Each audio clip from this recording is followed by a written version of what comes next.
สบายดีพี่น้องตอนนี้สาวสุนีอยู่ท่าอยู่ด่านพี่น้องคักอลีอยู่ด่านท่าแขกพี่น้องอยู่ด่านใหญ่เป็นทำพาสปอร์ต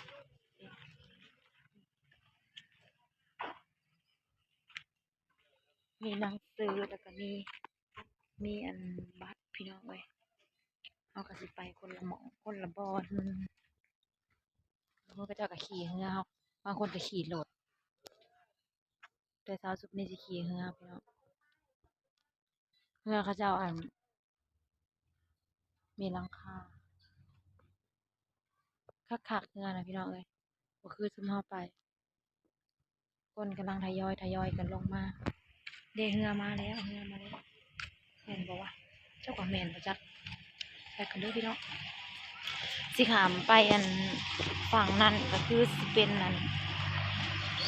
หาดพนมนะพี่น้อง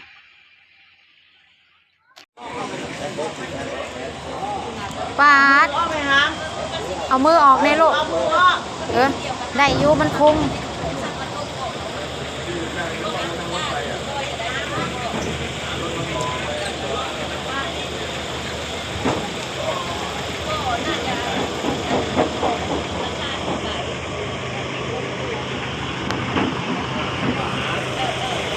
เอาลงถามวะเอาก็ลงถามวะ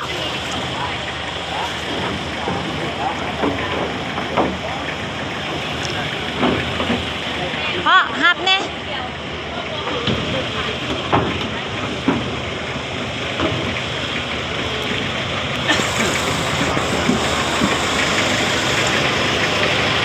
ลงเรือกันพี่น้องฮะหักบ่โอ้โหมีแต่แมงปองเว้ย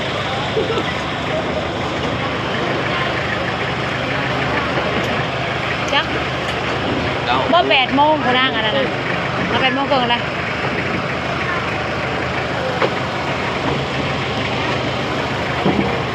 ยังบ่ได้โทรสักบ่เต็มเพิ่นก็ไปบ่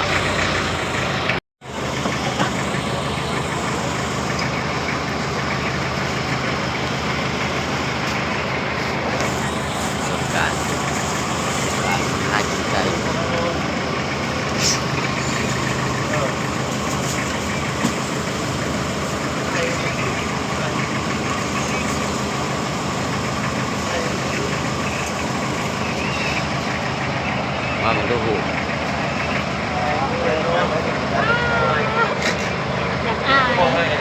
เราจะถ่ายใหม่แล้วคนใส่ตับตัวจริงด้วยเนาะไกลซื้อแหละเดี๋ยวเราเก็บมันคู่ๆอ้วน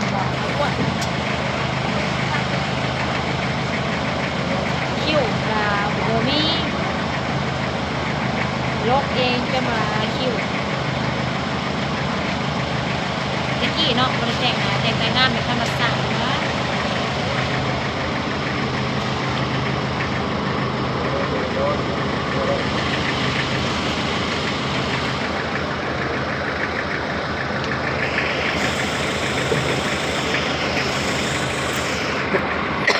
ใหญ่ก็จะมี2 4แต่นี่น้อย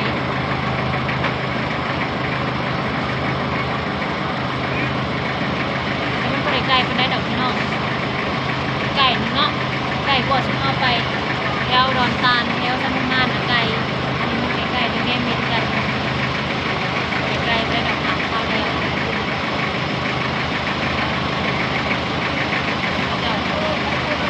จะสื่อเรียเรากลับไปปะ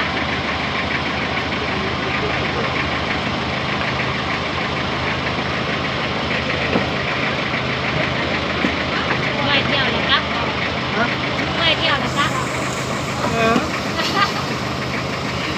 ก็ไปเที่ยวไปบ่อยเที่ยวสวยไม่ได้มาแน่น อยู่หัวสะพาน ฮะ เป็นสงกรานต์แล้วใกล้สิฮอดแล้วพี่น้อง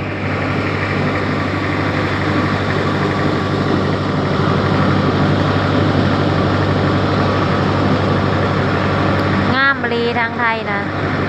มีแต่ดอกคูณเรื่องอำลามอยู่พี่น้องหล่อใจของพญานาคมีเวทีพร้อมได้พ่อวงบักใหญ่หนึ่งแม่นบ่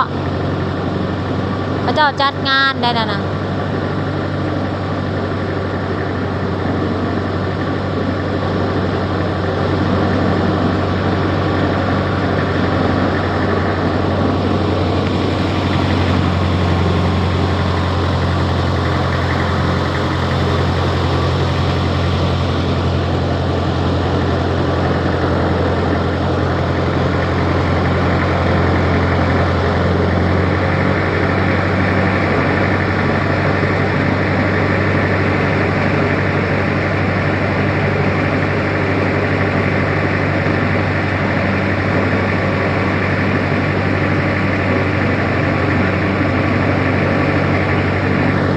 เบิ่งบ่บัดนะพ่ออยู่ได้จักมื้อ3 มื้อบ่แต่เก่านะเบิ่งวันกลับด้วยค่ะ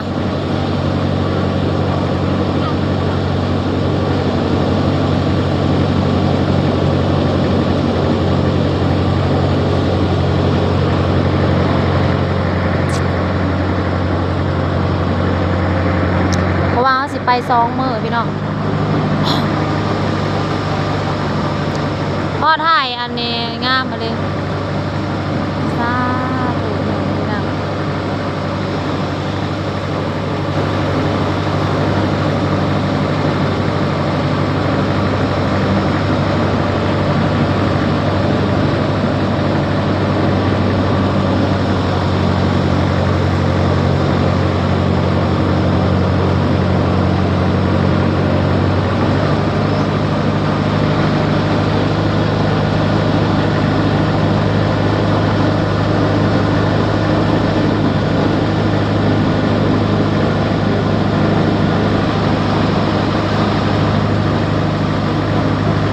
บรรยากาศงามพี่น้อง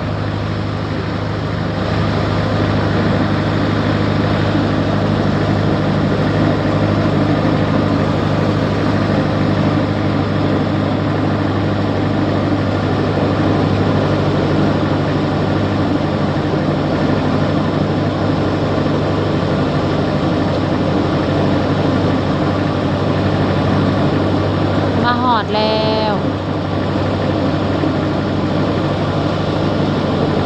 เคยมาจากเถื่อได้พี่น้องเลย